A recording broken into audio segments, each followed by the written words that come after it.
La parole est à Monsieur Didier Quentin et à lui seul. Merci, Monsieur le Président. Ma question s'adresse à Monsieur le Premier ministre. Monsieur le Premier ministre, au nom de mon collègue Mansour Kamardine, j'appelle votre attention sur la situation très grave qui règne à Mayotte.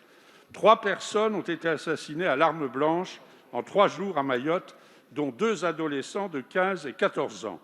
C'est un nouveau choc pour la population de l'île, qui est durement éprouvée par une augmentation sans précédent de l'insécurité et des violences. Mayotte est maintenant le département français où le taux d'homicide par habitant est le plus élevé de la République. L'archipel est plongé dans une spirale infernale d'assassinats et de destruction, sans réaction à la hauteur. Sans réaction à la hauteur, si ce n'est l'annonce de l'envoi de 2 pelotons de gendarmerie, soit 40 militaires, et un renfort de quelques fonctionnaires de la police judiciaire. Enfin, depuis plusieurs mois, d'importantes visites ministérielles ont été reportées, visites qui auraient permis de mettre en œuvre les mesures nécessaires contre l'insécurité et contre l'immigration clandestine. Tout cela est douloureusement ressenti par nos compatriotes mahorais qui ont un sentiment d'abandon.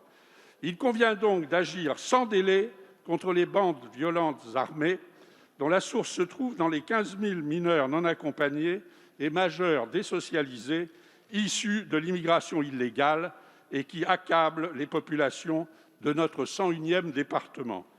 Et d'ailleurs, pas seulement dans celui-ci, comme on l'a vu tragiquement à Paris avec le lynchage du jeune Yuri. Alors, Monsieur le Premier ministre, allez-vous prendre en compte les propositions des élus mahorais et en particulier de notre collègue Mansour Kamardine, et envoyer rapidement à Mayotte le ministre de l'Intérieur ou le garde des Sceaux ou le ministre des Outre-mer? Merci, cher collègue. La parole est à Monsieur Gérald Darmanin, ministre de l'Intérieur. Merci, Monsieur le Président, Mesdames et Messieurs les députés. Monsieur le député Quentin, je trouve que, en effet, avec vous, la situation à Mayotte est préoccupante. Elle est d'abord préoccupante du point de vue sanitaire, vous le savez, et c'est d'abord sur ce point-là que le gouvernement a été particulièrement mobilisé dans des conditions très particulières, du fait évidemment, certes, d'une jeunesse qui est plus forte qu'ailleurs sur le territoire national, mais dans la promiscuité, notamment avec d'autres territoires qui connaissent des situations virales extrêmement fortes, le gouvernement a répondu présent malgré les difficultés. Je voudrais en saluer à la fois le corps préfectoral, les fonctionnaires et bien sûr l'ARS sur place.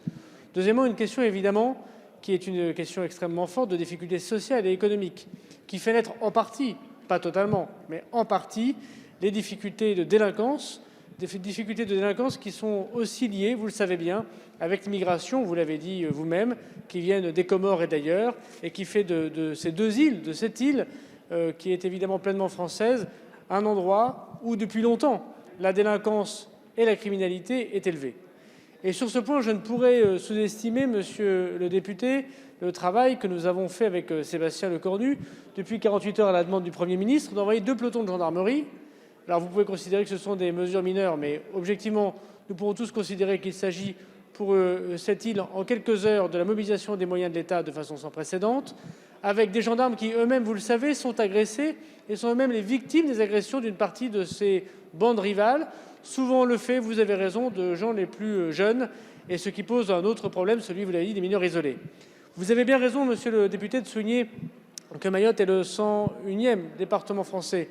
Peut-être que la question de la départementalisation aurait dû être accompagnée d'un travail plus important, notamment en termes de sécurité, mais aussi de lien avec l'équivalent des règles que nous avons sur le territoire national, sur le territoire réunionnais. Nous nous rendrons à Mayotte. Il ne vous aura pas échappé qu'une crise sanitaire nous a empêchés de nous y rendre. Mais j'ai promis au député Mansour Kamardine que dès effectivement que les conditions le permettraient, je me rendrai avec le ministre des Outre-mer sur place.